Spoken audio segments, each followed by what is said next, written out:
আপনারা অনেকেই চিন্তা করেন যাবে যে 3 মাসের মধ্যে যদি আমি ইউটিউবে শর্ট ভিডিওতে 3 মাসের মধ্যে 90 দিনের মধ্যে যদি 12 মিলিয়ন ভিউ কমপ্লিট করতে না পারি তাহলে কি আমাকে ইউটিউব কোম্পানি মনিটাইজেশন দেবে না? এই চিন্তাটা সবাই করেন।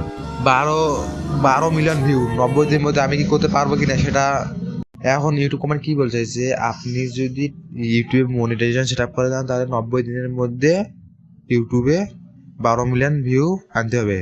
এখন 12 মিলিয়ন যদি আমি ভিউ করতে না পারি তাহলে কি আগে যে আমি 3 মাস কাজ করলাম 3 মাসের মধ্যে আমি 12 মিলিয়ন ভিউ করতে পারলাম না, এখন তাহলে কি হবে? তাহলে আগে যেগুলো কাজ করছি যেগুলো ভিউ কমপ্লিট করছি ওগুলো কি চলে যাবে?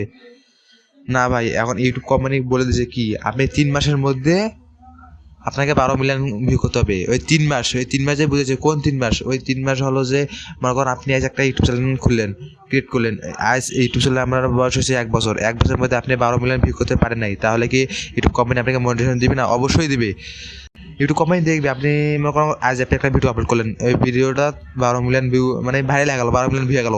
এখন আপনি 1 বছর ধরে কাজ করলেন, আপনি 1 বছরের মধ্যে কোনো 12 মিলিয়ন ভিউ করতে পারলেন না, আর একটা ভিডিও ভাইরাল হয়ে 12 মিলিয়ন হয়ে গেল 1 বছর পর। এখন ইউটিউব কোম্পানি দেখবে যে আপনি কোন 3 মাস মানে যেই 3 মাসের মধ্যে আপনি কাজ করছেন, যেই 3 মাসের মধ্যে আপনি 12 মিলিয়ন ভিউ করছেন ওই 3 মাস দেখবে। আর আগে কয় বছর কাজ করছেন ওটা দেখবে না ইউটিউব কোম্পানি। ইউটিউব কোম্পানি দেখবে যে আপনি যেই 3 মাসের মধ্যে আপনি 12 মিলিয়ন ভিউ সেট আপ করতে পেরেছেন ওই 3 মাস দেখবে ইউটিউব, যে আজ থেকে 3 মাস আপনি কাজ করছেন কিনা।